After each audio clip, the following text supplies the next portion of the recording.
네, 인사드리겠습니다. 안녕하십니까? 예. 예, 제가 좀 성량이 작은 편인데 잘 들리시나요? 예. 이렇게 초청해 주셔서 감사드리고요. 살짝 긴장이 되네요. 예, 제가 20년 넘게 강단 사역을 하는데 유평교회라 그런 것 같아요. 우리 설교자분들이, 훌륭한 설교자분들이 계시고, 또 원로 그 분들도 제가 잘 알고 지내는 분들이신데, 워낙 또 성경 교사로 유명하신 분들이 많이 계셔서 제가 살짝 긴장을 했습니다. 그런데 아까 보니까 제가 아는 분들이 많이 계시더라고요, 이 교회에. 그래서 또 한편으로 또 평안함도 있고, 네, 그렇습니다. 서청주교회가 좀 어떤 이미지를 유평교회 성도들에게 제공해 주는지 모르겠는데, 좋은 교류를 계속했으면 좋겠습니다. 유평교회와 서청주교회가 뭔가 좀 비슷한 부분이 있어요. 그래서 그런 기대를 가지고 있습니다. 우리가 살아가는 삶에 대해서 인생 이렇게 얘기하지 않습니까? 사람의 생애, 인생 이렇게 얘기하는데, 인생에 크고 작은 파도들이 있잖아요. 인생을 좀 오래 사신 분일수록 이런 이야기에 동감을 하실 것입니다. 그런데 어떤 파도는 우리가 정말 중심 잡기 어려울이 많지 우리 삶을 송두리째 흔들어 놓는 그런 파도들이 있습니다. 그럴 때 여러분들은 여러분의 삶의 중심을 붙잡아 주는 것이 무엇이 있습니까? 믿음. 네. 정답을 이미 얘기하셔서 이제 내려가야 될 것 같아요. 예, 어떤 분들은 부모님 그리고 그분들의 기대, 그것 때문에 흔들리는 상황이 있어도 좀 유지하려고 하는 그런 마음을 먹을 수도 있습니다. 또 어떤 분들은 배우자일 수도 있고 또 자녀들일 수도 있어요. 제가 직장생활을 한 13년을 했거든요. 네, 그때 직장생활 이제 그만둘 무렵에 굉장히 바빠서 그만두고 싶은 마음이 정말 굴뚝 같았어요. 굉장히 힘들어서. 그런데 제가 아들이 셋이 있다고 말씀드렸는데, 아이들을 보면서 그래, 사표 내지 말아야지, 그랬던 기억이 있어요. 그래서 배우자 또는 자녀일 수도 있습니다. 그런데 우리가 그리스도인이지 않습니까? 그렇다면 그리스도인들이 그런 파도를 만났을 때 붙잡을 수 있는 것은 무엇일까? 우리의 삶을 붙잡을 수 있는 것은 무엇이어야 하는가라고 하는 것입니다. 바로 닻인데, 영혼의 닻이 우리에게 이미 있고, 그리고 우리가 그 영혼의 닻을 올바로 알고 붙잡아야 될 것입니다. 그래서 오늘 히브리서 6장 13절로 20절의 말씀을 통해서 영혼의 덫에 대해서 살펴보도록 하겠습니다. 먼저 13절로 15절의 말씀을 제가 읽도록 하겠습니다. 히브리서 6장 13절입니다.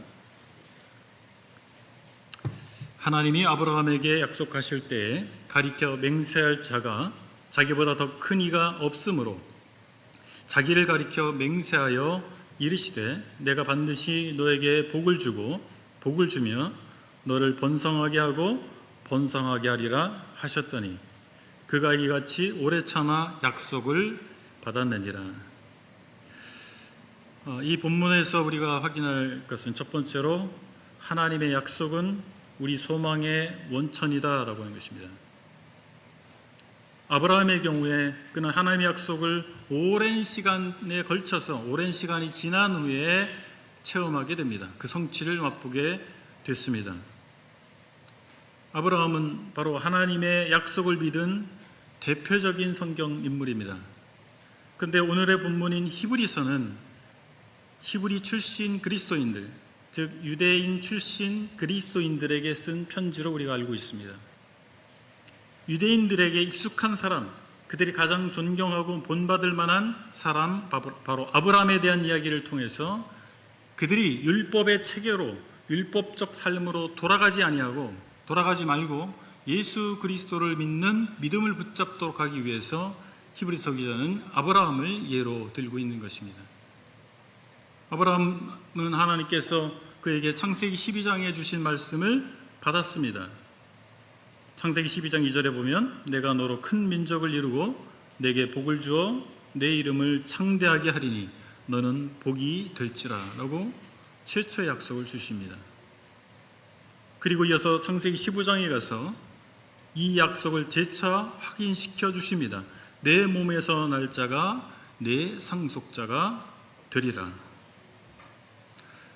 안타까운 것은 우리가 아는 것처럼 아브라함과 사라는 그 약속을 제대로 믿지 못했던 것 같아요. 그래서 여종을 통해서 이스마엘을 얻었습니다. 그러나 하나님께서는 이스마엘을 얻은 이후에도 재차 아브라함에게 약속을 주십니다. 창세기 17장에서 너를 크게 번성하게 하리라. 19절 내 아내 사라가 내게 아들을 낳으리니 너는 그 이름을 이삭이라 하라. 결국 아브라함은 100세가 돼서 이삭을 얻었습니다. 하나님의 약속의 시련을 체험하게 됐던 것입니다. 긴 시간이 걸렸던 것입니다. 그 긴 시간 동안 아브라함 마음 가운데 많은 갈등이 있었을 것이고 과연 하나님께서 실제 하실까, 실제로 그것을 이루어 주실까라고 하는 의심도 들었을 것입니다. 이스마엘이 바로 아브라함의 의심의 증거 아니겠습니까? 그러나 최종적으로 아브라함은 인내함으로 그 약속의 성취를 보았습니다. 어쩌면 아브라함의 상황에서 우리가 아브라함의 상황에 처했다고 할 것 같으면 저와 여러분들이 아브라함보다 더 나은 믿음의 모습을 보일 수 없었을 것입니다. 그런데 아브라함은 우리보다 좀 나은 분이었던 것 같아요. 믿음의 조상답게 그래도 그 말씀을 붙잡고 있었기 때문에, 기다렸기 때문에 하나님의 약속의 성취를 봤던 것입니다. 그런데 놀라운 것은 그 아들 이삭을, 하나님의 약속의 성취의 산물인 이삭을 제물로 바치라고 하신 것입니다. 하나님 너무하신 거 아닙니까? 저와 여러분들이 아브라함의 입장이 됐다고 생각해 보세요. 이제 100세가 돼서 얻은 이 아들을, 하나님의 약속으로 주신 그 아들을 다시 바치라니요. 하나님 지금 뭐 하시는 거죠? 이렇게 반문할 수도 있을 것입니다. 하나님 약속의 성취의 유일한 소망, 유일한 희망은 바로 이삭이었던 것입니다. 그 이삭을 바치라고 하신 거예요. 방금 읽은 14절에서 히브리서 기자는 창세기 22장 17절을 인용하고 있습니다. 이 맹세는 하나님께서 아브라함이 이삭을 바친 사건 이후에 그에게 하신 맹세입니다. 내가 내게 큰 복을 주고 내 씨가 크게 번성하여 하늘의 별과 같고 바닷가의 모래와 같게 하리니 내 씨가 그 대적의 성문을 차지하리라. 아브라함이 인간적으로 생각했을 때 도저히 하나님의 복의 약속이, 그 축복의 약속이 이루어지지 않을 것 같은 길로 하나님께서 이끄신 거예요. 그 방식으로 이끄시는 것입니다. 아들을 너에게 번제로 바쳐라. 그런데 아브라함이 순종했지 않습니까? 우리가 알고 있는 것처럼. 그래서 이 순종이라고 하는 것은 전인적인 순종일 수밖에 없는 거예요. 제가 아들이 셋이 있는데 셋 다 소중하더라고요. 저는 그런 경험을 했습니다. 내 목숨을 바꿀 수 있는 존재에 대한 경험을 했습니다. 저희 아이들을 통해서. 아이 대신 내가 죽을 수 있다면 그럴 수 있겠다. 그런 선택을 할 수 있는 대상이 아이들이더라고요. 물론 제 아내도 사랑하지만 조금 다른 것 같아요. 전 저희 아내를 참 사랑합니다. 그래서 제 아내를 소개할 때 She's my queen이라고 얘기를 해서 청소년들이 굉장히 감동하더라고요. 네. 어쨌든 아브라함에게 주신 하나님의 약속의 성취의 핵심은 이삭입니다. 그런데 그 이삭을 번제로 바치라는 요구를 하신 거예요. 아브라함 이해할 수 있었습니까? 여러분, 이해할 수 있는 요구세요? 이해할 수 없어요. 근데 아브라함은 이해를 한 것이 아니라 믿은 것입니다. 자기 이해로는 도저히 용납할 수 없는 요구였습니다. 그런데 아브라함은 믿음으로 반응했던 것입니다. 왜요? 약속하신 분은 하나님이시거든요. 그분은 사람이 아니시거든요. 그래서 믿음을 요구하시는 것입니다. 아브라함은 믿음을 보이는 것입니다. 기독교 신앙의 본질은 무엇입니까? 하나님의 약속을 믿는 것입니다. 많은 분들이 하나님의 약속을 이해하는 것으로 오해하는 경우가 있습니다. 저도 공부를 아까 소개를 하셨지만 박사를 할 게 아니더라고요. 근데 하면 할수록 제가 경험하는 것은 이해하는 것이 아니다라고 하는 거예요. 신앙은 이해하는 것이 아니다. 물론 이해하는 요소를 포함하고 있습니다만 궁극적으로는 믿는 것입니다. 우리가 하나님을 어떻게 다 이해할 수 있습니까? 하나님의 섭리를 우리가 어떻게 다 이해할 수 있어요? 불가능의 도전입니다. 우린 믿음이 필요한 것이죠. 그렇다면 여러분들은 어떤 약속을 받으셨나요? 아브라함처럼 그런 약속을 받으셨습니까? 여러분은 하나님으로부터 어떤 약속을 받으셨습니까? 우리는 하나님의 약속의 말씀을 통해서 예수 그리스도의 피 뿌리심과 죄사함과 그 예수 그리스도를 믿는 자들에게 주시는 하나님의 자녀라고 하는 특권을 약속받았습니다. 아멘? 네, 그렇습니다. 우리 이미 약속을 받은 것입니다. 너무나 분명한, 너무나 확고한 하나님의 아들의 피값을 주고 그 피 뿌림을 통해서 주신 그 약속의 말씀을 이미 받은 것입니다. 다른 무엇을 하나님께 기대하시겠습니까? 로마서 10장 7절에서 말씀하시듯이 우리의 믿음은 하나님의 약속의 말씀에 근거하는 것입니다. 그러므로 믿음은 들음에서 나며 들음은 그리스도의 말씀으로 말미암았느니라. 하나님의 말씀은 하나님의 말씀에 대해서 우리는 구약과 신약이라고 구분합니다. 옛 약속, 새로운 약속입니다. 우리는 신구약 성경을 통해서 하나님의 말씀으로 하나님의 약속을 받았습니다. 그리고 지금도 받고 있는 것입니다. 그래서 우리는 매일 성경을 열어서 그 약속의 말씀을 확인할 필요가 있습니다. 왜냐하면 우리가 살고 있는 삶의 환경에서는 하나님의 약속을 의심할 만한, 하나님의 약속을 잊어버리게 하는 수많은 것들로 둘러싸여 있기 때문에 그렇습니다. 그래서 The Quiet Time을 줄여서 말하는 QT라고 하는 것을 우리가 하지 않습니까? QT는 무엇입니까? 어떤 종교 행위입니까? QT를 잘하면 경건한 사람, QT를 안 하면 경건치 않은 사람, 뭐 그런 건가요? 그렇지 않지 않습니까? QT의 목적은 무엇입니까? 하나님을 대면하는 것입니다. 하나님 말씀을 통해서 하나님을 대면하는 것입니다. 1대1로 하나님을 대면하는 시간입니다. 하나님의 약속의 말씀을 확인하는 것입니다. 그리고 우리가 구할 바를, 우리가 의뢰할 바를 하나님 앞에 1대1로 직접적으로 구하는 시간이 아니겠습니까? 그래서 필요한 것이죠. 우리가 얼마나 하나님의 말씀이 필요한 사람들입니까? 하나님의 약속의 말씀을 재확인할 필요가 있는 사람들이겠습니까? 그래서 필요한 것이죠. 하나님의 말씀을 확인할 뿐만 아니라 그 말씀을 붙잡고 살아가는 것입니다. 그 말씀이 우리 삶 가운데 인카네이션, 정말 성육신이 되도록, 말씀이 육신이었다고 요한복음에서 사도 요한이 표현한 것처럼 그 말씀이 그냥 텍스트로 존재하는 것이 아니라 살아 역사하는 말씀이 우리 삶 가운데서 이루어지기를 소원하는 마음으로 말씀을 대해야 되지 않겠습니까? 우리 삶에서 맞이하는 형편과 역경들은 하나님의 약속이 잘못된 것처럼 생각하게 만듭니다. 그렇지 않나요? 여러분, 그런 역경을, 인생의 쓴맛을 느끼는 그런 상황을 직면하게 될 때 과연 하나님께서 나의 삶을 정말 붙들고 계신가? 나에게 주신 그 약속이 정말 이루어질 것인가? 그런 의문이 들게끔 사단은 그런 상황 속에서 우리에게 속삭이는 것입니다. 그러나 아브라함과 마찬가지로 우리 믿는 그리스도인들이 계속해서 하나님의 약속을 믿는 믿음 안에 거해야 될 것입니다. 그 약속을 확인해야 될 것입니다. 우리가 두 번째로 이 본문에서 확인할 것은 하나님의 약속은 영원을 관통한다라고 하는 것입니다. 16절로 18절을 제가 읽겠습니다. 사람들은 자기보다 더 큰 자를 가리켜 맹세하나니 맹세는 그들이 다투는 모든 일의 최후 확정이니라. 하나님은 약속을 기업으로 받는 자들에게 그 뜻이 변하지 아니함을 충분히 나타내시려고 그 일을 맹세로 보증하셨나니 이는 하나님이 거짓말을 하실 수 없는 이 두 가지 변하지 못할 사실로 말미암아 앞에 있는 소망을 얻으려고 피난처를 찾은 우리에게 큰 안위를 받게 하려 하심이라. 우선 여기 생각할 것은 맹세라고 하는 거 있잖아요. 여기 맹세라는 표현이 나오잖아요. 맹세는 약속의 진정성을 확증하는 행위입니다.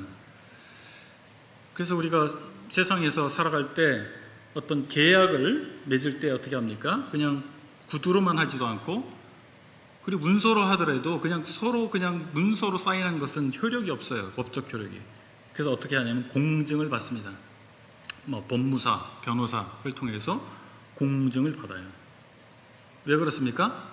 그것을 보증하기 위해서 훨씬 그 개인보다 상위의 신뢰성 있는, 그리고 그것을 집행을 효력 있게 할 수 있는 무언가에다가 보증을 거는 것입니다. 그런데 하나님께서 맹세하셨어요. 보증하셨어요. 하나님 어떤 분이십니까? 저와 여러분들이 믿고 있는 하나님 어떤 분이세요? 신실하신 분이세요.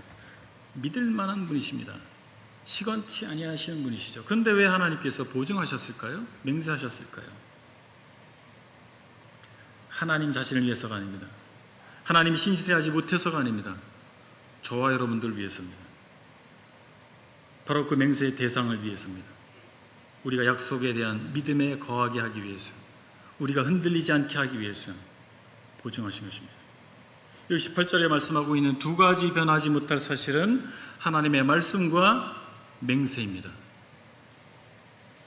여기 맹세로 번역된 헬라어 용례를 보면 그 의지를 만든 자 외에 누군가에 의해서 바뀔 수 없는 법률적인 의지라고 말할 수 있습니다. 뭐라고요? 법률적인 의지입니다. 법은 어떻습니까? 상황에 따라 바뀌나요? 물론 입법자에 의해서 법을 개정할 수 있어요. 그러나 그 개정하기 전을 얘기하는 겁니다. 개정되지 않은 상태의 법. 내 기분 나쁘다고 그 법을 바꿀 수 있어요? 그렇지 않습니다. 우리 감정과 상관없는 거예요. 상황과 상관없는 것입니다. 그래서 법률적인 것은 결코 변하지 않는 사실을 얘기하는 것입니다. 바로 맹세는 법률적 의지입니다. 하나님께서 확증하신 것입니다.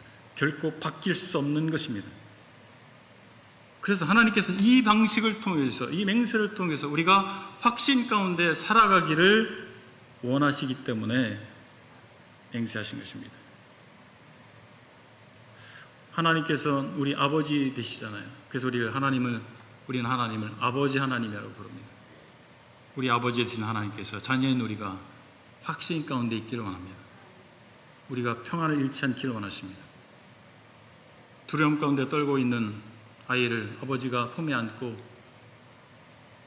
야, 걱정하지 마, 두려워하지 마, 겁내하지 마, 아빠가 있잖아, 내가 너를 지켜주고 있잖아, 그렇게 말하듯이, 또는 이제 대학을 가야 되는데 대학 등록금이 어디에 나올 데가 없는 아이가 있을 때 아버지가, 야, 걱정하지 마, 아빠가 등록금 내줄 테니까 걱정하지 마, 아빠가 어떤 방법을 동원해서라도 너 등록금은 내줄 거야, 걱정하지 마.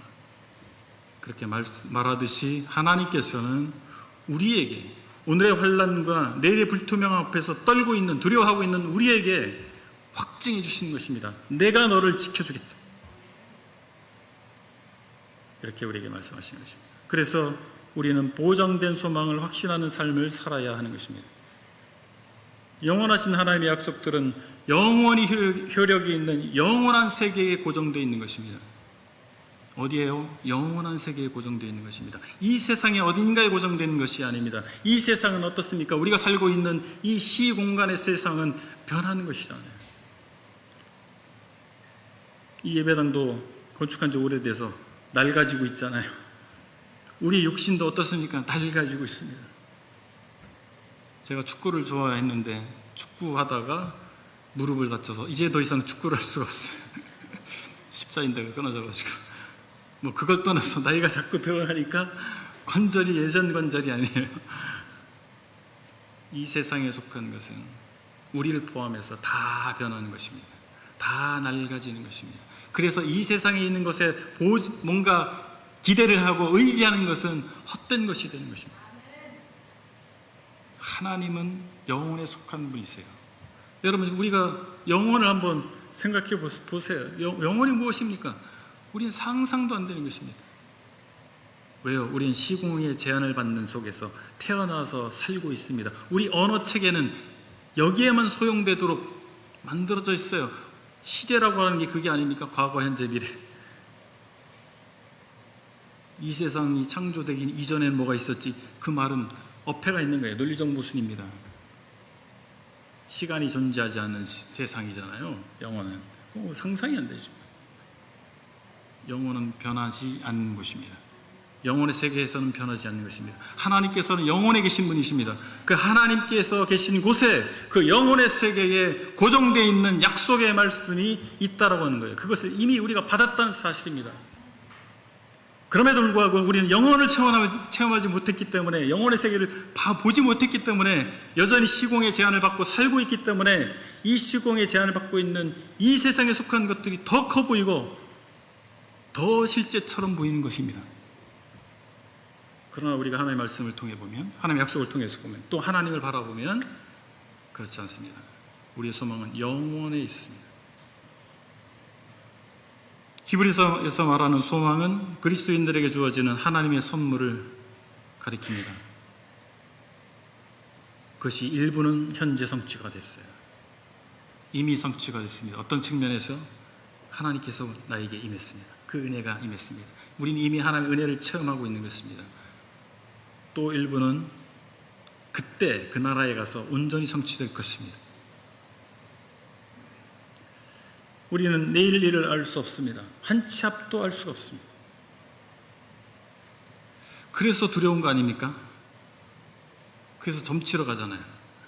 물어보려고 불안해가지고. 정치인들도 그러고 난당인다 하는 사람들, 똑똑하다는 사람들이 무당을 찾아가는 이유가 무엇입니까? 내일 일을 알 수 없기 때문에. 미래 예측하는 미래학자들이라고 하죠. 그런 사람들 예측이 다 맞나요? 그렇지 않습니다. 그들도 알 수 없는 거예요. 그런데 우리는 내일을 알아볼 수는 없어요. 저 여러분 마찬가지입니다. 그러나 우리는 무엇을 바라볼 수 있습니까? 영혼을 바라볼 수 있습니다. 영혼의 세계를 우리는 바라볼 수 있는 것입니다. 그래서 우리는 강해질 수 있는 거예요. 우리는 흔들리지 않을 수 있습니다. 당장 우리는 대책이 없잖아요. 혹시 취업을 준비하고 계신 분이 있습니까? 대책 있으세요? 그러나 우리 영혼을 알고 있습니다. 영혼의 약속이 있습니다. 우리의 시선이 영혼에 고정된다면 오늘의 불투명함이, 내일의 불투명함이 문제가 되지 않을 것입니다. 근데 우리가 영혼의 시선을 고정하지 않고 오늘의 시선을 고정하기 때문에, 바로 내일의 시선을 고정하기 때문에, 내년의 시선을 고정하기 때문에 우리 삶이 불투명해 보이는 것입니다. 확신을 가질 수가 없는 거예요. 불안해지는 것입니다. 두려워하는 것입니다. 여러분, 운동장에서 손을 일직선으로 손을 근다고 한번 생각해 보세요. 어떻게 하면 이 손을 잘 똑바로 걸 수 있을까요? 내가 열심히 근다고 해서 바로 앞을 보고 이렇게 긋잖아요. 그러면 난 똑바로 근 것 같은데 좌경화, 우경화가 돼요. 그렇잖아요. 근데 방법은 간단합니다. 운동장에서 좀 먼 거리에 있는 어떤 것을 표적으로 삼아요. 나무든 무슨 축구골대든 그것을 바라보고 바로 앞을 보지 말고, 우리가 영혼을 바라보면, 우리가 먼 곳을 바라보고 선을 긋을 때 똑바른 선을 그을 수 있듯이 영혼을 바라보면 우리가 하나님이 기대하신 올바른 삶을, 좌우로 흔들리지 않는 삶을 살 수 있지 않겠습니까? 아멘? 네. 세 번째 우리가 확인할 것은 하나님의 약속은 그리스도 안에서 완성된다라고 하는 것입니다.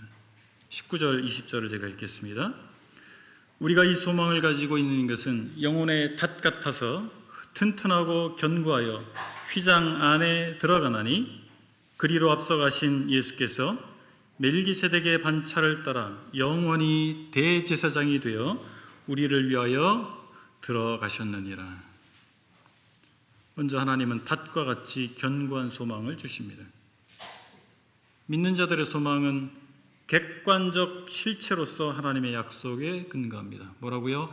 객관적 실체로서 하나님의 약속에 근거하는 것입니다. 하나님의 약속이 감사한 것은 객관적 실체라고 하는 것입니다. 우리가 막 만들어낸 것이 아니에요. 가공된 소망이 아닙니다. 사람들은 가공된 소망을 가질 수 있어요. 그렇게 믿고 싶은 거죠. 근데 그렇지 않잖아요. 이것은 우리 안에 있는 것이 아닙니다. 우리가 만들어낸 것이 아닙니다. 하나님께서 주신 계시의 기록입니다. 우리의 소망은 계시의 기록인 성경에 있습니다. 그래서 이 소망은 영혼의 닻이 될 수 있는 것입니다. 진정한 우리 영혼을 붙들어 줄 수 있는, 진정한 우리의 삶을 붙들어 줄 수 있는 닻이 될 수 있는 것 아니겠습니까? 닻은 폭풍이 몰아쳐도 배가 흔들리지 않도록, 파도에 떠내려가지 않도록 바닷속 깊은 곳에 바위에 고정시키는 것입니다. 그것처럼 우리는 하나님께서 주신 소망에, 이 하나님의 말씀에 우리 영혼을, 우리 삶을 고정시켜야 됩니다. 여기 19절에 보면 휘장안이라고 표현되어 있는데, 휘장안은 바로 지성소를 이야기하는 것입니다. 성막에는 성소와 지성소가 구분되어 있는데 그걸 구분하는 것이 휘장이었습니다. 지성소는 하나님이 거하시는 곳이에요. 하나님의 존전이라고 말할 수가 있습니다. 우리 소망은 무엇입니까? 바로 휘장 안으로 들어가는 것입니다. 지성소 안으로 들어가는 것입니다. 하나님의 존전 안으로 들어가는 것입니다. 사실 모든 종교가 추구하는 것은 유사성이 있습니다. 영화로운 상태에 가는 것, 극락 가는 것, 여러 가지로 표현하는데 심플하게 얘기하면 천국 가는 거예요. 그렇잖아요? 근데 어떻게 가려고 합니까? 열심히 노력해서, 열심히 지성을 들여서, 수고해서 천국 가려고 하는 것입니다. 그런데 갈 수 있습니까? 불가능한 거예요. 인간의 노력으로 불가능한 일입니다. 범죄한 이후로 그 죄의 문제를 스스로 해결할 수 없기 때문에 천국 갈 수 없는 것이죠. 근데 사람과 하나님 사이를 갈라놨던 그 죄를 누가 해결하셨습니까? 예수 그리스도께서 해결하신 거예요. 그 소망은, 그래서 우리를 하나님의 존전 앞으로 나아갈 수 있게 하시는 거예요. 레위기 16장 2절에 따르면 1년에 단 한 번 대제사장이 대속죄일날 지성소에 들어갈 수 있었습니다. 그는 두려움 가운데 들어갔다고 합니다. 허리에 밧줄을 묶고 들어갔대요. 아무도 들어갈 수 없는데 대제사장이 혹시 자신에게 문제가 있든지 피해 문제가 있으면 그곳에서 죽임을 당하기 때문에 그 시신을 끌어내기 위해서 밧줄을 허리에 묶고 들어갔다는 겁니다. 아무나 들어갈 수 없는 하나님의 존전이라고 하는 것은 그렇게 지엄한 공간이었던 것입니다. 그런데 저와 여러분들은 예수 그리스도의 피 때문에, 그분의 핏부림을 의지하여, 예수 그리스도를 의지하여 하나님의 존전 앞으로, 지성소 안으로 들어갈 수 있게 됐다라고 하는 것입니다. 오늘날의 성도들이 그래서 너무 쉽게 생각하는 경향이 있습니다. 우리가 예배 드릴 수 있다라고 하는 것이 드릴 수도 있고 안 드릴 수도 있고, 근데 내가 드리는 거니까 난 좀 나은 사람이야 착각하시는 거예요. 하나님 앞에 나아가는 것은 두려운 일이었던 것입니다. 근데 우리가 은혜 가운데 있기 때문에, 예수 그리스도라고 하는 그 하나님께서 보내신 구세주 때문에 우리가 담대히 나갈 수 있는 것입니다. 이것이 은혜인 것입니다. 우리가 예배할 수 있다라고 하는 것, 하나님께 예배 드릴 수 있다라고 하는 것은 특별한 은혜인 것입니다. 수많은 종교행위, 극한에 도전하는 인간의 노력, 인간의 탐구, 연구, 어떤 수단과 방법을 동원한다 할지라도 인간 스스로 하나님 앞에 존전해 나아갈 수가 없는 것이잖아요. 근데 어떻게 나아갈 수 있게 됐습니까? 우리가 어떻게 이렇게 하나님을 찬양할 수 있습니까? 하나님의 은혜로, 예수 그리스도의 구속의 사역을 통해서 가능해진 것입니다. 그분의 희생으로 가능해진 것입니다. 그래서 우리 소망은 예수 그리스도 안에 있습니다. 예수님은 20절의 표현대로 앞서 가신 분이십니다. 우리보다 먼저 하늘에 들어가셨습니다. 먼저 가신 주님은 우리의 처소를 예비하고 계십니다. 요한복음 14장 2절 3절에 보면 이렇게 말씀하고 있습니다. 내 아버지 집에 거할 것이 많도다. 그렇지 않으면 너희에게 일렀으리라. 내가 너희를 위하여 거처를 예비하러 가노니 가서 너희를 위하여 거처를 예비하면 내가 다시 와서 너희를 내게로 영접하여 나 있는 곳에 너희도 있게 하리라. 예수님께서 제자들을 떠나가신 이유가 무엇이었습니까? 그들을 위한 것이었습니다. 예수님께서 지상상의 사역을 마치시고 승천하신 이유가 무엇입니까? 저와 여러분들을 위해서입니다. 우리가 거할 곳을 예비하기 위해서, 그것을 준비하러 가신 것입니다. 그럼 지금쯤 준비가 되지 않았겠습니까? 우리를 위하여 들어가셨습니다. 놀라운 표현 아닙니까? 주님은 우리를 위해서 오셨습니다. 우리를 위해서 십자가에 달리셨습니다. 우리를 위해서 부활하셨습니다. 우리를 위해서 하늘나라로 들어가셨습니다. 우리는 죽음이라고 하는 것을 묵상할 필요가 있습니다. 죽음은 엄연한 우리의 현실입니다. 우리가 가치 있게 생각하는 것들, 그 모든 것들은 죽음 앞에서 무력해집니다. 그렇지 않습니까? 많은 사람들은 죽음을 극복하기 위해서, 인류 역사는 죽음을 극복하기 위한 노력이었습니다. 그러나 극복했나요? 영원히 극복하지 못할 문제입니다. 먹고 살기 위해서, 어떤 분들에게 복음을 전하면 얘기합니다. 먹고 살기 위해 바빠서 그런 거 들을 시간 없다고, 그런 거라고 생각하시죠. 사람들이 먹고 살기 위해서 하는 것들이 얼마나 많습니까? 직장생활 왜 하시나요? 살기 위해서.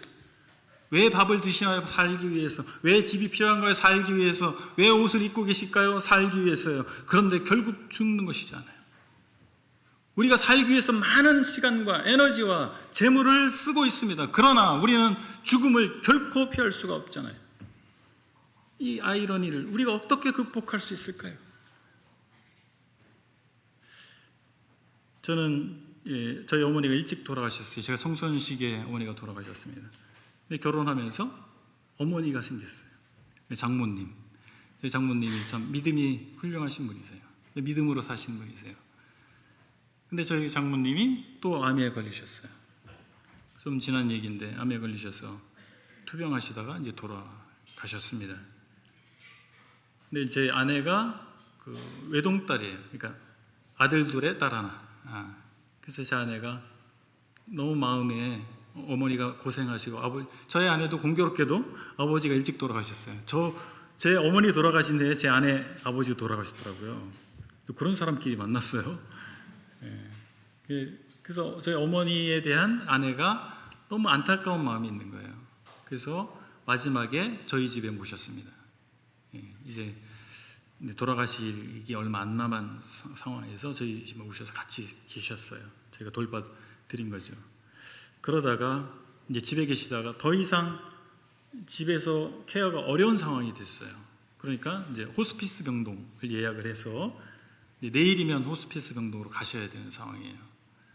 그래서 어머니 모신 방에 우리 식구들이 다 모였습니다. 그때 아이들이 어렸었는데 이것을 아이들에게 어떻게 설명하지? 이런 제가 생각이 들었어요. 그래서 이제 가정 예배를 했습니다. 마지막 어머니와 함께하는 가정 예배를 했어요. 그러면서 제가 이렇게 설명을 했습니다. 얘들아, 할머니와 우리가 이제 경복궁 구경 가는 거야. 근데 할머니가 먼저 가시고 좀 있다가 아빠 엄마가 가고 그리고 너네가 가는 거야. 그리고 경복궁에서 다 만나는 거야. 이제 할머니의 죽음에 대해서 이제 할머니 돌아가실 거라고 말하면서 그 이야기를 했어요. 그러니까 아이들이 무슨 말인지 알아듣더라고요. 그리고 그때는 눈물 반 이렇게 그런 기도가 됐어요. 다 돌아가면서 기도를 했습니다. 그리고 호스피스 병동 가시고 2주인가 3주 만에 이제 돌아가셨어요. 그리고 작년 10월에는 저희 아버지께서 돌아가셨습니다. 저희 아버지께서 저희 아내와 결혼하고 나서 믿으시게 됐어요. 저희는 신혼 때부터 아버지 모시고 살았거든요. 아버지가 일찍 혼자 되셔서 외롭게 사셨는데 어쩌다 보니 저랑 같이 살게 됐고 남자 둘이 살았어요. 그 집에 제 아내가 시집을 온 거죠. 그렇게 해서 신혼 때부터 아버지 모시고 살아서 27년을 함께 살았어요. 근데 저희 아버지가 무뚝뚝하세요. 뭐 애정 표현도 잘 못하시고 그런 분이세요. 그래서 뭐 대화도 깊이 해본 적도 많지 않아요. 근데 예수님 믿으시게 됐고 교회 친구들도 생기시고 경로 캠프, 효도 캠프 다니시면서 전국적으로 친구들도 있으시고 아무튼 신앙생활 하시고 나서 참 나름 이렇게 좀 행복하게 지내셨습니다. 근데 갑자기 이제 쓰러지시고 얼마 안 돼서 돌아가셨어요. 건강하게 지내시다가 갑자기 쓰러지신 다음에 돌아가셨죠. 근데 저희 아버지와 이렇게 이렇게 제가 이렇게 다정다감하게 뭘 해본 적이 없기 때문에 이제 돌아가실 거를 알잖아요. 이제 80 넘고 하시면 언젠가 돌아가실 수 있겠다 이런 생각을 하지 않습니까? 그래서 돌아가셔도 별로 그렇게 힘들지 않을 거로 생각했어요. 근데 아버지 돌아가시고 났는데 너무 마음이 어려운 거예요. 그 같이 산 세월이라는 게 있잖아요. 곳곳에 아버지 흔적이 있고 그래요. 그러니까 그 물건을 볼 때, 그 장소를 볼 때마다 막 주체할 수 없는 막 눈물이 쏟아지고 그게 있더라고요. 그런데 이제 정리가 되기 시작하더라고요. 마음의 정리가. 그냥 주님 나라에서 곧 뵙겠다. 이것이 우리의 소망 아닙니까? 이것은 우리가 가공해낸 것이 아닙니다. 우리가 위로받기 위해서 만들어낸 이야기가 아니고 하나님께서 약속하신 말씀에 분명하게 기록되어 있는 소망입니다. 아멘. 그렇습니다. 우리는 죽음을 관통하는 것입니다.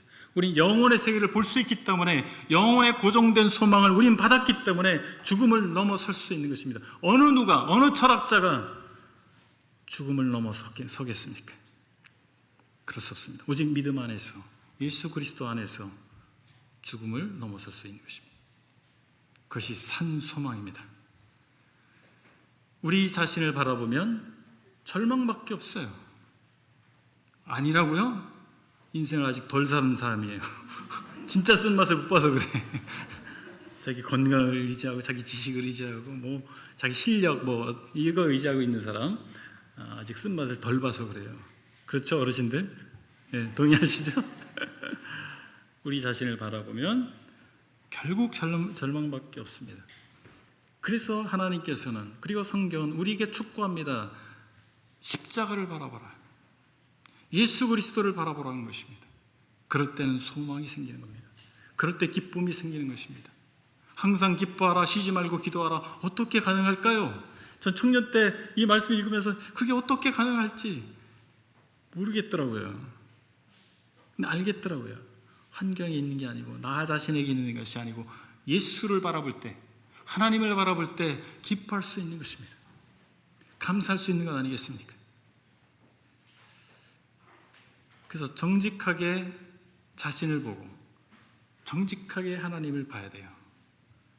그럼 세상이 달라 보이지 않겠습니까? 저와 여러분들은 이미 놀라운 기적을 체험한 사람들입니다. 어떤 기적입니까? 우리의 세계관이 바뀌어버렸어요. 우리 인생의 목표가 바뀌어버렸습니다. 우리의 삶을 사는 삶의 방식이 바뀌어버렸습니다. 무엇 때문에요? 예수 그리스도를 만났기 때문에. 저는 그렇게 말할 수 있어요. 저는 정말 술 마시고 노래하고 춤을 춰봐도 가슴에 나를 같은 그렇게 살았거든요. 근데 예수님을 만나고 나니까 다 무가치한 거예요. 의미 없다는 걸 알았습니다. 제 술 친구들이 저한테 얘기를 하는 거예요. 제가 교회 다니지 얼마 안 됐을 때예요. 야, 너 무슨 재미로 사냐? 매일 일요일마다 놀지도 못하고 교회 가고 술도 못 마시는 게 아닌데. 그래서 제가 얘기를 했어요. 야, 너희들이 하는 건데 다 해봤는데 별거 없더라. 무엇이 일어나는 거예요? 우리 삶 가운데 무엇이 일어나는 것입니까? 놀라운 반전, 기적이 일어나는 것입니다. 다른 기적을 찾지 마세요. 우리 하나님 만났잖아요. 하나님께서 천국을 보여주셨습니다. 영혼의 세계를 볼 수 있는 눈을 열어주신 것입니다.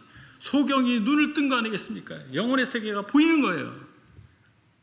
그러니까 황금 덩어리를 돌같이 여기고자 해서가 아니라 진짜 돌이에요. 그렇지 않던가요? 네, 그렇습니다. 우리의 소망과 확신은 우리 안에 있는 무엇이 아닙니다. 우리가 행한 무엇이 아닙니다. 하나님에게 있는 것이고 하나님이 행하신, 예수 그리스도께서 행하신 것에 있습니다. 그래서 참 소망입니다. 그리스도 안에 있기 때문에 하나님의 말씀 안에 있기 때문에 참된 소망이고 견고한 닻입니다. 우리를 위해서 죽으신 그리스도, 우리 위해서 부활하시고 우리의 처소를 예비하러 가신 그리스도, 그분이 다시 오신다고 막 약속해 주셨습니다. 우리는 주님을 반드시 만날 것입니다. 그래서 지금 중요합니다. 지금 나는 무엇을 위해서 살 것이냐, 나는 어떤 삶의 성격으로 살 것이냐, 어떤 삶의 방식으로 살 것이냐라고 하는 것입니다. 오늘 말씀을 정리하겠습니다. 우리의 소망은 허상이 아닌 객관적 실체입니다. 그 이유는 그 소망이 계시의 기록, 곧 하나님의 말씀인 성경에 있기 때문에 객관적 실체입니다. 내가 만들어내건, 내가 상상한, 그러고 싶어서 붙잡고 있는 것이 아니라 하나님의 약속의 말씀에 있는 것입니다. 그래서 영혼을 관통하는 하나님의 약속을 붙잡고 가시기를 원합니다. 우리에게 주신 약속은 무엇입니까? 첫 번째는 천국의 상속자입니다. 우린 이미 천국을 상속하게 약속되어 있는 것입니다. 두 번째는 무엇입니까? 이 세상에서 사는 동안 하나님께서 우리와 함께 하시겠다라고 하는 약속입니다. 이미 함께 하고 계시잖아요. 제가 예수님 믿은 지 한 30년 좀 넘습니다. 30년을 돌아보니까 정말 하나님이 함께 하셨더라고요. 제가 아버지랑 단둘이 사는 무허가 연립주택, 17평짜리 연립주택에서 신혼살림을 시작했어요. 어찌어찌 하다 보니 아파트를 갖게 되고 구구절절 많습니다. 그리고 제 세 아들들이 다 이제 성인이 됐습니다. 이제 저에게 역사하신 하나님이 그들의 삶 가운데, 그들의 심령 가운데 역사하고 계십니다. 하나님 살아계시잖아요. 그렇습니다. 우리 삶을 돌아보면, 우린 뒤를 돌아볼 때, 우리 과거를 돌아볼 때 하나님이 살아계심을 말할 수 있습니다. 어떤 이론이 아니잖아요. 어떤 학설이 아니잖아요. 하나님 실제로 개입하시고 우리 삶을 주장해 주시고 우리 걸음을 인도해 가고 계신 것입니다.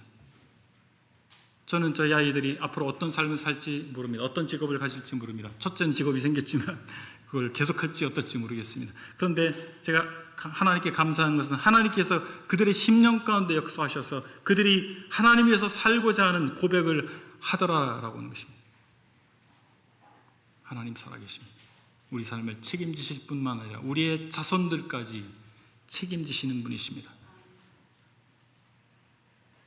이르시되 내가 진실로 너희에게 이르노니 하나님의 나라를 위하여 집이나 아내나 형제나 부모나 자녀를 버린 자는 현세 여러 배를 받고 내세의 영생을 받지 못할 자가 없느니라 하시니라. 베드로에게 예수님께서 답변하신 내용입니다. 누가복음 18장에서 영혼의 세계를 우리가 약속받을 뿐만 아니라 오늘날의 삶 가운데서도 여러 배를 받는 것입니다. 하나님께서 축복하시는 삶을 사는 것입니다. 부자 되고 건강하고 그것만 축복이라고 생각하시는데 매우 세속적인 축복이잖아요. 우리 삶을 책임지시는 하나님, 나를 사용하시는 하나님, 우리가 하나님께 쓰임받을 수 있는 영광을 주시는 하나님, 그 하나님을 찬양하면서 우리가 두려워하지 아니하고 발걸음을 내딛는 저와 여러분 되시기를 원합니다. 기도하시겠습니다.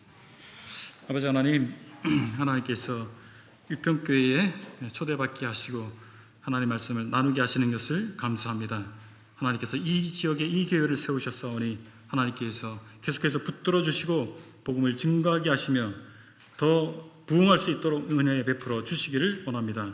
오늘 말씀 나눈 바대로 하나님께서 저에게 변치 않는 약속을 주신 것 감사합니다. 이 약속의 말씀을 붙들고 하나님의 복음을 증거하는 그리스도인다운 삶을 사는 우리가 되기를 원합니다. 기억하시고 인도하시며 충만케 역사해 주시기를 원합니다. 예수 그리스도의 이름으로 기도했습니다. 아멘.